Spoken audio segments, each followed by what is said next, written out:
ठुलीभेरी नदीको किनारमा अवस्थित 8 बिस्कोट नगरपालिकाको वडा नम्बर 6 एउटा सुन्दर वडा हो। प्राकृतिक, जैविक, पर्यटन, कृषि उत्पादनको प्रशस्त सम्भावना बोकेको यस वडाको आम्दानीमा कृषि, पशुपालन र व्यापारको ठुलो हिस्सा छ।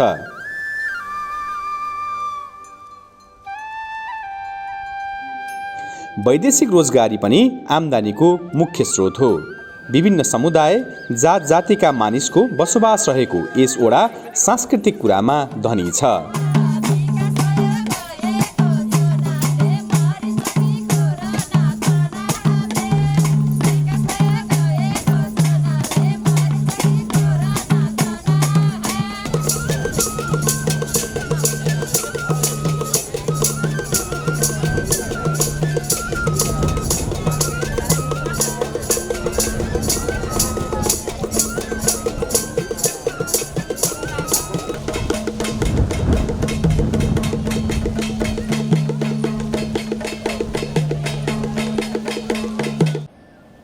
प्राकृतिक सुन्दरताको वरदान पाएको यो वडामा स्थानीय तहको निर्वाचनपछि विकासको क्रमले तीव्रता पाइरहेको छ। शिक्षा, स्वास्थ्य, खानेपानी, सडक र विद्युत लगायत अत्यावश्यक र आधारभूत सुविधा अपेक्षित रूपमा नपाउँदा स्थानीय बासिन्दाको जीवनस्तर निकै कष्टकर बनेको थियो। हाल ती कुराहरूको बिस्तारै सम्बोधन भएर समाजमा परिवर्तनहरू देखिन थालेका छन्।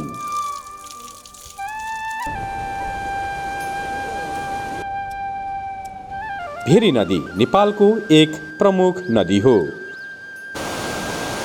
यो नदी कर्णाली नदीको एक मुख्य सहायक नदी पनि हो।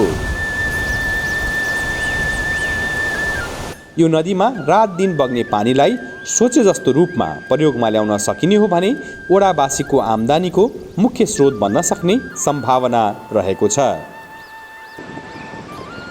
यो नदीमा विद्युत उत्पादनको ठुलो सम्भावना रहेको छ। विद्युत उत्पादनका लागि पनि बेला बेलामा प्राविधिकहरू आएर सम्भाव्यता अध्ययन गरिरहेका छन्। लिफ्ट सिँचाइको माध्यमबाट यो पानीलाई खेतबारीमा प्रयोगमा ल्याउन सकिन्छ। माछा पालन, र्याफ्टिङ लगायतका थुप्रै काम यो नदीमा गर्न सकिने अवस्था छ। त्यसका लागि वडाले नगरपालिका, प्रदेश तथा सङ्घीय सरकारसँग आवश्यक पहल गर्दै आएको छ। 8 बिस्कोट नगरपालिका र भेरी नदीको किनारै किनार भएर जाजरकोट डोल्पा करिडोर निर्माणको काम अन्तिममा पुगेको छ। यो वडाको पश्चिमी सिमाना हुँदै भेरी नदी बगेको छ। भेरी नदीसँगै निर्माण भएको डोल्पा जोड्ने सडक यो वडाको मुहार फेर्ने मुख्य पाटो बन्न सक्छ। पहिले त बाटै नै थिएन। अब यस्तो एकहत्तर बाटो हिँड्थ्यौँ। यहाँबाट भुइँसम्म झरेर पनि मान्छे रडेर कस्तो आएको थियो पहिला। होइन खुसी नै छ। काम विकासको लहरमा ठिकै नै छ। यो वडा हुँदै डोल्पा जाने र डोल्पाबाट फर्किनेहरूका लागि आरामदायी तथा सुविधा सम्पन्न होटल व्यवसाय, रक गार्डन, विभिन्न ठाउँमा रमणीय पार्क, होमस्टे लगायतका कुराहरूको निर्माण गर्न सक्ने सम्भावना रहेको छ। वडामा भित्री सडकहरू निर्माण भएसँगै वडावासीहरूको मुहारमा खुसी छाएको छ। यहाँ उत्पादित वस्तुहरूलाई नजिकै रहेको बजारमा बेचेर राम्रो आम्दानी गर्न सक्छन् वडावासीहरूले। यो बाटो अत्यन्तै बिगड थियो र भन्नुपर्दाखेरि हामीलाई मान्छे हिँड्नलाई पनि अति नै गाह्रो। यता सिँचाइले पनि हामीलाई विवाद आइराखेको र यो बाटो घोरेटो बाटोको नाम निशाना अलिअलि मात्रै भएको र यो हाइवे रोडले गर्दाखेरि झनै मुस्किल परेको बाटोलाई जब निर्वाचित वडा प्रतिनिधिहरूले बजेट छुट्याएर एउटा अनाज कृषि सडक भनेर बजेटको शीर्षकमा छुट्याइसकेपछि अनि मेरो अध्यक्षतामा चाहिँ एउटा समिति गठन भयो र त्यो अध्यक्षतामा यो खास बजेट हाम्रो 5.5 लाख रुपियाँ छुट्याएको थियो। संविधानसहित हाम्रो 6 लाखको बजेट हो। त्यो बजेटमा चाहिँ हामीले यो काम गर्दाखेरि हामीले मेसिन मार्फत हामीले काम गऱ्यौँ र यो रोडलाई हामीले सम्पन्न गर्ने सफल बन्यौँ। भेरी नदी लगायत यस वडामा रहेका साना नदीहरूमा वर्षेनी आउने बाढी पहिरोले घरखेत डुबान तथा कटान गर्दै आएको छ। मेरो विजय भयो भने मैले जितेँ भने म यहाँ तटबन्धनको व्यवस्था गर्छु, खानेपानीको व्यवस्था गर्छु, विद्यालयका चाहिँ फिल्ड भवनहरू निर्माण गर्छु भन्ने ढङ्गले मैले चाहिँ यहाँ बिजुलीको पोल ल्याउँछु भनेर मैले बोलेको थिएँ। म यो वर्षको साह्रै ठुलो अविरल वर्षाले चाहिँ यो त्रिवेणीवासी कतै हरिनुभयो कि भन्ने मलाई ठुलो चिन्ता थियो।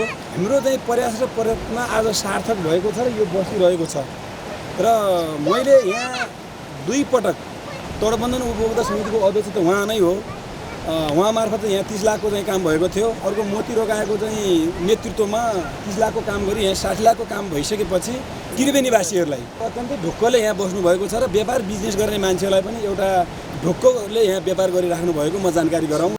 त्यसको दिगो व्यवस्थापनका लागि ओडाले ठाउँ ठाउँमा तटबन्धन निर्माण गरिरहेको छ।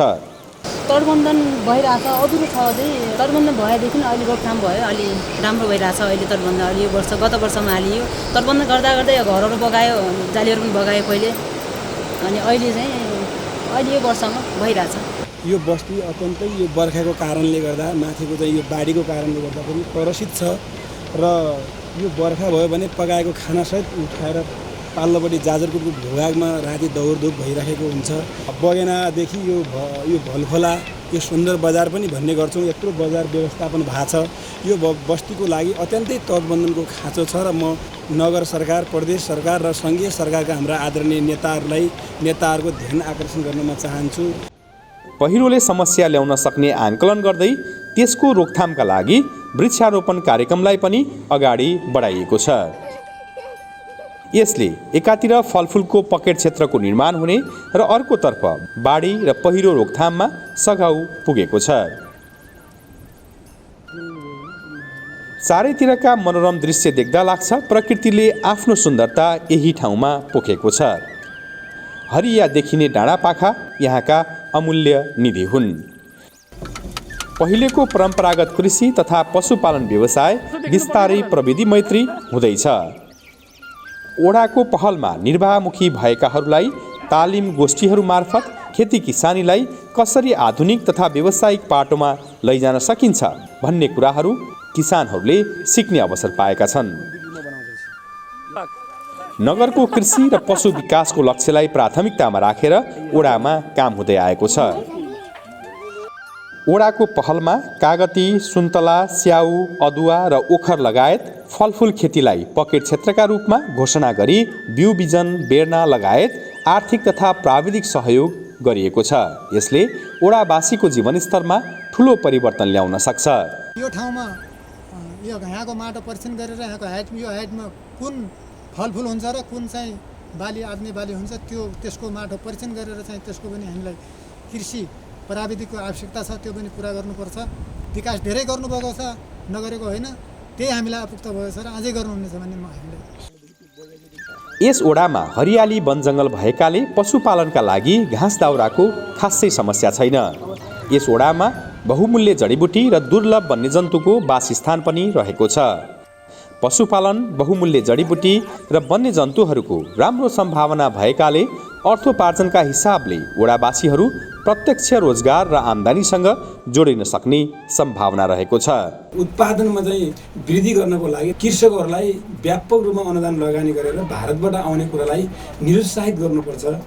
तलबाट चाहिँ सस्तो आउँछ, यहाँ महँगो उत्पादन गरेर कसैले खाँदैन। त्यसैले गर्दाखेरि यो कृषिलाई व्यापक ध्यान दिनुपर्छ। अब यो कृषिमा हामीले अहिले यो वर्ष मात्रै हामीले 5 लाखका चाहिँ बाख्रा वितरण गरेका छौँ। 20 जना हामीले चाहिँ कृषक छनौट गरेर कृषिमा अनुदान व्यवस्था गरेका छौँ। ओडामा गुणस्तरीय तथा सर्वसुलभ स्वास्थ्य सेवा उपलब्ध हुन थालेको छ। पहिले 4 लाख मूल्य बराबरको निःशुल्क औषधि आउनेमा अहिले जनप्रतिनिधिहरूको पहलमा 40 लाख मूल्य बराबरको 25 थरीका निःशुल्क औषधि वितरण हुन थालेको छ। अहिले ओडावासीहरूले आफ्नै घर आँगनमै स्वास्थ्य सेवा सुविधा पाउन थालेका छन्।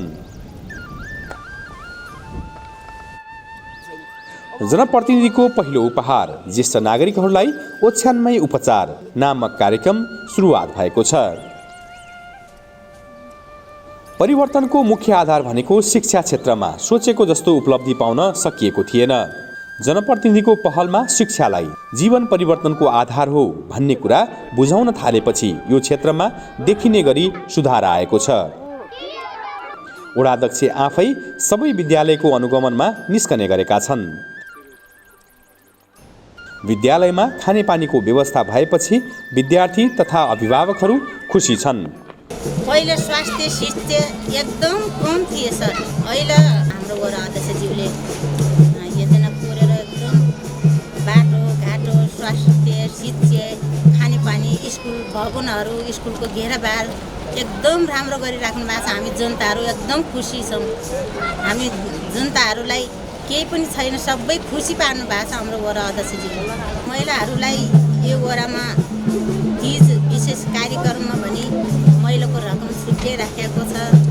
अनि छोरीको नाममा पनि अहिले हाम्रो यो 6 नम्बर वडाले अहिले छोरीको लागि पनि धरौटी खाता पैसा रकम जम्मा गर्ने व्यवस्था पनि गरिसकेको छ। आवश्यक शैक्षिक सामग्री, विद्यालय घेरबार, भवन निर्माण लगायतका कुराहरूमा उल्लेख्य मात्रामा सुधार आएको छ। पहिला विद्यालय जान नमान्ने बालबालिकाहरू पनि आजकल विद्यालय आउन थालेका छन्। अहिले ओडाको शैक्षिक अवस्था पनि सन्तोषजनक छ। सूर्योदय मावि होलीमा त्यो घेराबारको सुरुवात, त्यसपछि यहीँ मनको बगर हाम्रो पनि यहाँ घेराबारको सुरुवात यहाँ निर्माण गर्न बाँकी नै छ, आधा अधुरो नै छ। त्यहाँ माविको त पुरा अहिले फाइनल हुँदैछ। त्यसमा 2 तले भवन निर्माण हुँदैछ। भेरी नदीको पानी रात दिन त्यसै खेर गइरहेको छ। त्यसलाई सदुपयोग गर्न सकियो भने धेरैको जीवन उज्यालो हुन सक्छ। समग्र 8 बिस्कोट नगरपालिकालाई अँध्यारोबाट मुक्त गर्न ठुला जलविद्युत आयोजनाका लागि भेरी नदीमा सम्भाव्यता अध्ययनको काम सुरु गरिएको छ। ओडा भएर थुप्रै खोलाहरू बग्छन्, तर बत्ती मुनिको अँध्यारोमा बाँचिरहेको यो ओडामा हाल बिजुली विस्तारको कामलाई पनि पहिलो प्राथमिकतामा राखेर काम भइरहेको छ। पुराना साना लघु जलविद्युत आयोजनाहरूलाई मर्मत सम्भार गरिँदै आएको छ। लघु जलविद्युतबाट पनि यहाँका मानिसहरूको अँध्यारो जीवनलाई उज्यालो बनाउन सघाउ पुगेको छ। त्यस्तै वृद्धहरूलाई उज्यालोमा यताउता गर्न, बत्ती बाल्न, मोबाइल चार्ज गर्न तथा विद्यार्थीहरूलाई पढ्न लेख्न सजिलो भएको छ। यो बत्तीलाई अहिले राम्रोसँग चाहिँ मजबुत गराउनको लागि चाहिँ हामीलाई आर्थिकको आवश्यकता छ। बत्ती बाल्यौँ र सिँचाइ गऱ्यौँ भनेपछि र यो कृषि रोड चाहिँ हामीले गरायौँ भनेपछि हामीलाई चाहिँ त्यतिखेर चाहिँ हाम्रो चाहिँ सुन्दर हुन्छ। यो ओडामा होटल, रेस्टुरेन्ट, रक गार्डन, मौलिक बस्ती जस्ता स्थानीय परिवेश झल्किने होमस्टेको स्थापना गर्न सकियो भने ओडावासीहरू प्रत्यक्ष रोजगारीमा जोडिन सक्ने सम्भावना रहेको छ। त्यस्तै यो स्थानीय तह कुनै बेला द्वन्द्वग्रस्त क्षेत्रका नाममा चिनिएको थियो। द्वन्द्वकालीन अवशेषहरूलाई जोगाएर राख्न जरुरी छ। त्यसबारे भावी पुस्तालाई ज्ञान दिनका लागि पनि अहिले नै कुनै सङ्ग्रहालयको व्यवस्था गर्न सकियो भने इतिहास जोगिने अवस्था रहेको छ। सँगसँगै ओडामा थुप्रै ऐतिहासिक एवं पुरातात्विक सम्पदाहरू रहेका छन्।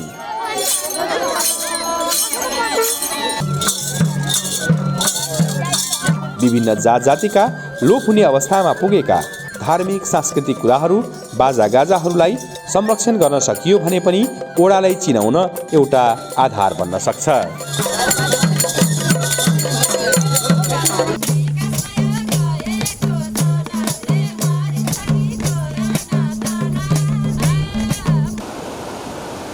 यस ओडामा थुप्रै खोला नालाहरू छन्। खोला नालाहरूका कारण बर्खामा एक ठाउँबाट अर्को ठाउँसम्म जानका लागि निकै समस्या हुने गरेको छ। अहिले यी नाला तथा खोलाहरूमा पानीको व्यवस्थापन तथा पुल निर्माण भएकाले त्यस्ता खाले समस्याको समाधान भएको छ। पहिला ओडामा खानेपानीको निकै समस्या थियो। एक गाग्री पानीका लागि पनि घन्टौँ हिँड्नुपर्ने यहाँका महिलाहरूको बाध्यता थियो। धारामा पुग्दा पनि घन्टौँ पालो कुर्ने र कुनै बेला पानी नै सुक्ने अवस्थाले खोला नालाको पानी पिउन बाध्य थिए। भेरी नदीको पानीको प्रयोगबाट निकै महिलाहरू बिरामीको शिकार भएका थिए। अहिले ओडाको पहलमा खानेपानी व्यवस्थापन भएपछि पानीको समस्या बिस्तारै हट्दै गएको छ। धेरै यस्तो होला भन्ने चिज के थियो। अहिले त म 80-12 देखि जेठो कोही नै जग्गा खाने पनि एक कोठो जग्गा जाने हात जाने कोही उइसु मुजुरी खाने पानी पनि अघि जति पिए भयो जग्गा भयो सबै थोक पुग्यो होली चिला दामचौर अनि यहाँ हाम्रो मनकामा छिमीमा अनि खानेपानी निर्माण घर धारा लिन मात्रै बाँकी अरू फाइनल भइसकेको छ। त्यसमा पनि यहाँ मनका बहरमा विद्युत लाइन पोल गाडियो अहिले। त्यसपछि यहाँको विकास नभएको त होइन, अहिले भौगोलिक छताछुल्लो भएको हुनाले गरेको चाहिँ देखेको त छैन। गर्न चाहिँ सबै राम्रो भइरहेको। बाटो बनायौँ, खानेपानी बनायौँ, सिँचाइ बनायौँ, भवन बनायौँ, हामीले चाहिँ घेरबार विद्यालय घेरबार गऱ्यौँ, स्वास्थ्य भवन बनायौँ। तर यो मात्रै नभइकन अब जनताको यही अहिलेकै परम्परागत ढङ्गले अगाडि बढ्ने हो भने हामी चाहिँ कुनै पनि हालतमा हाम्रो जनताहरू कङ्गाल हुँदैछ, गरिबी हुँदैछ। यो गरिबी न्यूनीकरण गर्नको लागि अब योले मात्रै नभएन कृषिमा व्यापक उत्पादन सिर्जना गरेर, जस्तो इन्डियाको सामान यहाँ आएर चाहिँ तपाईँको 25 रुपियाँ बिक्री हुन्छ, यहाँ 50 रुपियाँ पर्छ भने त्यो 25 रुपियाँमा मान्छेले यो क्वालिटी चिन्दैनन्, अर्ग्यानिक चिन्दैनन्। तर त्यो 25 रुपियाँ चाहिँ सस्तो मात्रै हेर्ने भए हुनाले जीवन भविष्यतिर पनि यहाँ छैन। यो विषयमा चेतना दिएर हामी अगाडि बढ्नेछौँ। विगतमा चाहिँ मसिना कामका लागि जिल्ला सदरमुकाम तथा केन्द्रीय राजधानी धाउनुपर्ने बाध्यताको अन्त्य भएको छ। स्थानीय स्तरमै सबै सेवा सुविधा प्रदान गर्न थालिएको छ। ओडामा देखिने गरी भौतिक पूर्वाधारका कामहरू भएका छन्। भौगोलिक अवस्थाका कारण सोचे जस्तै अझै विकास हुन नसके पनि बिस्तारै विकासको खुड्किलो चढ्ने क्रममा छ यो ओडा। आठबिसकोट नगरपालिकाको वडा नम्बर 6 का जनप्रतिनिधिहरूको दृढ इच्छाशक्ति, अथक मेहनत, अनुशासन र नयाँ प्रणालीमा जनविश्वास हासिल गर्दै विकास निर्माणको नयाँ गोरेटोमा लागेका छन्। नगरपालिकाभित्र नै सिलाइ कटाइको यस्तो तालिमहरू अनि ड्राइभिङ तालिमहरू अनि टोलबाट छनौट गरेर जनजाति महिला छनौट गरेर तालिम दिएको। अब घर घरमा सबै घरमा टोयलेट थिएन, प्रत्येक घरमा टोयलेट निर्माण छ अहिले। यहाँ मनकाबाट हामीले स्वास्थ्यको लागि गोतामकोटमै जानु पर्थ्यो। त्यसपछि अब गाउँघर क्लिनिक राखेर वडा कार्यालयमा एउटा स्थापना भयो, त्यहाँ जानु भने अहिले 3 जनाको दरबन्दी ल्याएर स्वास्थ्य इकाइ यहीँ सञ्चालन भयो। युवाहरूलाई गाउँमै रोजगारीको सिर्जना गर्ने योजनाका साथ वडा कार्यालयले विभिन्न तालिम, गोष्ठी, भ्रमण लगायतका कार्यक्रमहरू सञ्चालन गरेर युवाहरूलाई आवश्यक अनुदान सहयोग पनि गरिरहेको छ।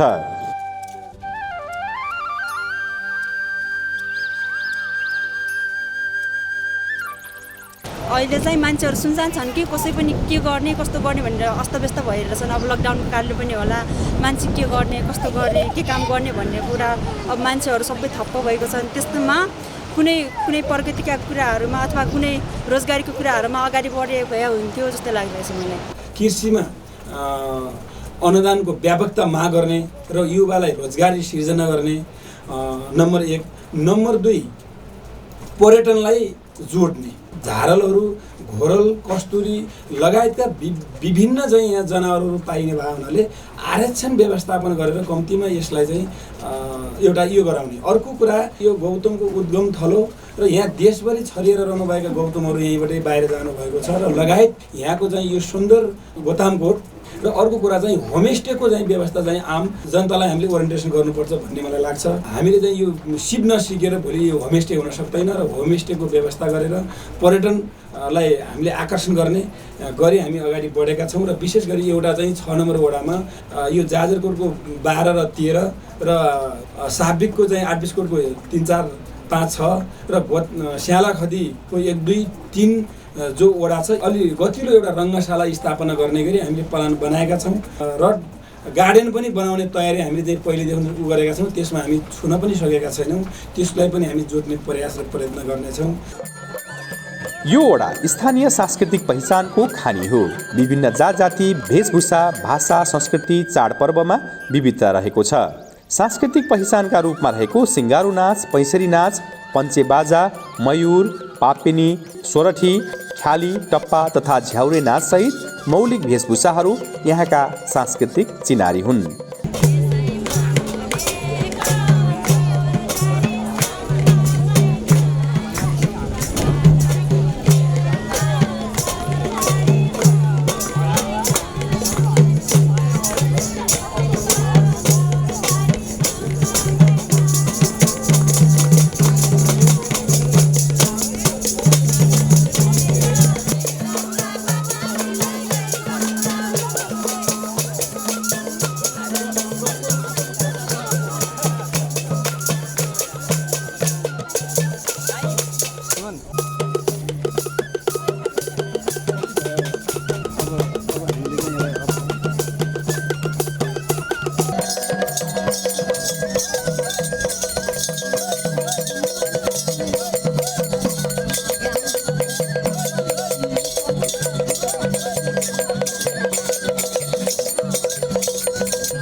सरकारले हेरेनन् प्रकृतिलाई उपहार दियो सरकारले हेरेनन् प्रकृतिलाई उपहार दियो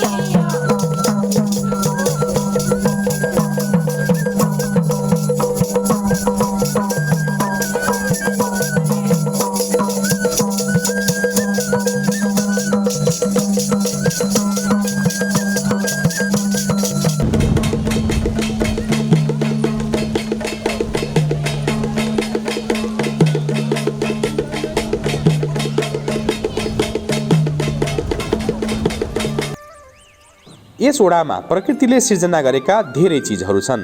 ती कुराहरूलाई संरक्षण तथा सम्वर्धन गरेर पर्यटन व्यवसायलाई अगाडि बढाउन सकिन्छ। भौगोलिक हिसाबले दुर्गम रहेको यो जिल्ला राज्यको केन्द्रीय राजधानीबाट पनि पछि परेको थियो। ओडाध्यक्ष तथा सम्पूर्ण जनप्रतिनिधिहरूको अथक प्रयासका कारण अहिले यस ओडाको मुहार नै फेरिएको छ। ओडाको समृद्धि, समुन्नति र विकासका लागि एकताबद्ध ढङ्गले नागरिकलाई विकासको महसुस गराएका छन्। ओडाका महिला, आदिवासी, जनजाति, दलित, अपाङ्ग जस्ता वर्ग र क्षेत्रको आर्थिक र सामाजिक उन्नयनका लागि ओडाले सकारात्मक काम गर्दै आएको छ। ओडामा भए गरेका हरेक क्रियाकलाप, विकास निर्माण, लक्षित योजनाहरूको बेला बेलामा अनुगमन, निरीक्षण गरिरहेका हुन्छन्। वडाध्यक्ष दिलबहादुर सार्की परिवर्तनका लागि ज्यानको प्रवाह नगरी युद्धमा हुमिएका एक सिपाही पनि हुन्। यसैले दामचौरको चाहिँ राम्रो गर्नको लागि त त्यहाँ पनि करोडौँको योजना छ। यही जनताको सक्रिय हुनु पर्यो, अर्कालाई गाली गरेर त हुँदैन, पहिला त आफू पनि गर्नु पर्यो।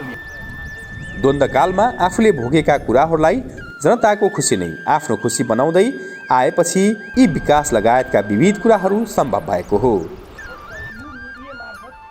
ओडाका अरू जनप्रतिनिधिहरू पनि ओडाबाट पाएका जिम्मेवारीलाई सहज रूपमा स्वीकार गर्दै रात दिन खट्ने गरेका छन्।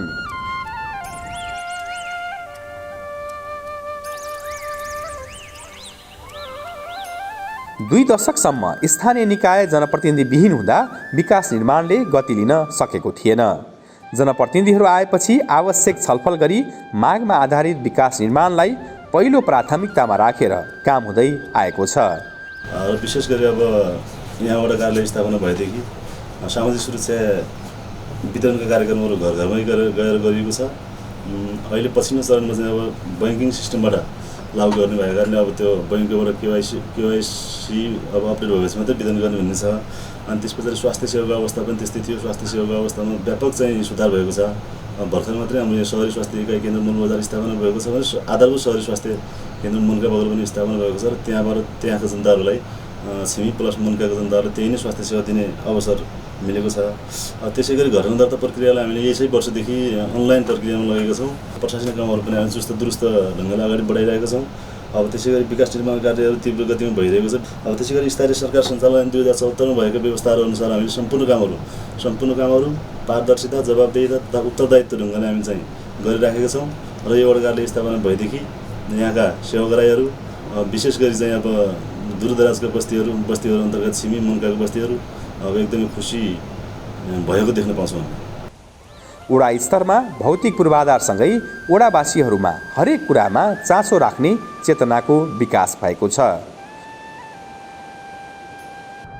वडामै भएका प्राकृतिक स्रोतहरूको उपयोग गर्दै वडाको विकास तीव्र रूपमा भइरहेको छ।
अनेक चुनौतीहरूलाई छिचोल्दै वडाको विकास गरेकोमा यहाँका जनताको मुहारमा खुसी छाएको छ। विशेष गरी हामीले चाहिँ चुनावमा निर्वाचित भइसकेपछि हामीले गरेका जनताले गरेको विश्वास, जनतासँग बारेको प्रतिबद्धतालाई यहाँ काम धेरै गरेका छौँ। हाम्रो यहाँको वडाका चाहिँ गरेका कामकाजहरू सङ्कलन गरेका छौँ। यो वडालाई अगाडि बढाउनको निम्ति, यहाँको जनतालाई चाहिँ रोजगारी सिर्जना गर्नको निम्ति, यहाँको समृद्धिको लागि दिनरात हामी लागि पर्ने जानकारी गराउँदछौँ। धन्यवाद। वडाको थप विकासका लागि सबैले आफ्नो ठाउँबाट लाग्नु जरुरी छ अनि बन्ने छ आठबीसकोट नगरपालिकाको वडा नम्बर 6 पश्चिम नेपालकै समृद्ध वडा।